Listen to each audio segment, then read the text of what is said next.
Premièrement, nous trouvons que c'est une démarche incongrue. Issa Chiroma Bakari est réfugié en Gambie. C'est un pays africain qui a un tribunal. Pourquoi il ne va pas porter plainte contre Paul Biya en Gambie? Pour que la justice gambienne juge. Pourquoi va-t-il porter plainte en France? Donc, premier point, le préjugé néocolonialiste du pseudo-opposant. Ça fait que c'est une plainte nulle. Toi, tu es réfugié politique en Gambie. Au lieu d'aller voir les magistrats gambiens pour porter plainte contre le dictateur camerounais qui te fait souffrir, tu as introduit une plainte en France.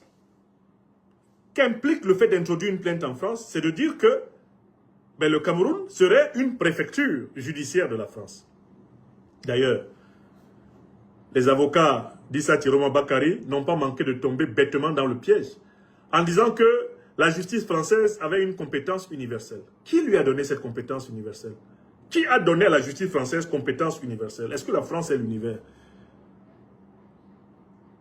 Est-ce que la justice camerounaise, là, quand la France nous persécute, est-ce que la justice camerounaise juge la France? Macron, par exemple, a gelé tous mes biens à voir en France. Est-ce que la justice camerounaise peut forcer Macron à dégeler mes biens et mes avoirs? Parce que je suis Camerounais de naissance et d'origine. Issa Chiroma Bakari aurait été plus intelligent en essayant de demander à un tribunal gambien de poursuivre Paul Biya au nom de la solidarité africaine. Non. Voilà la première raison pour laquelle c'est une procédure bête et nulle.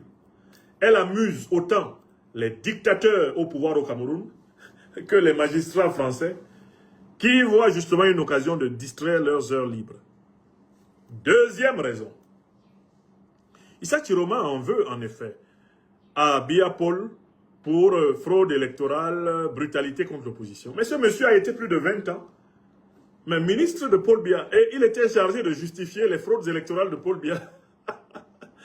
Il était chargé de justifier les répressions et les assassinats d'opposants de Paul Biya. Lui-même, est-ce que quand il porte plainte pour ça, il se prend au sérieux? Mais on devrait aussi remonter à 2018.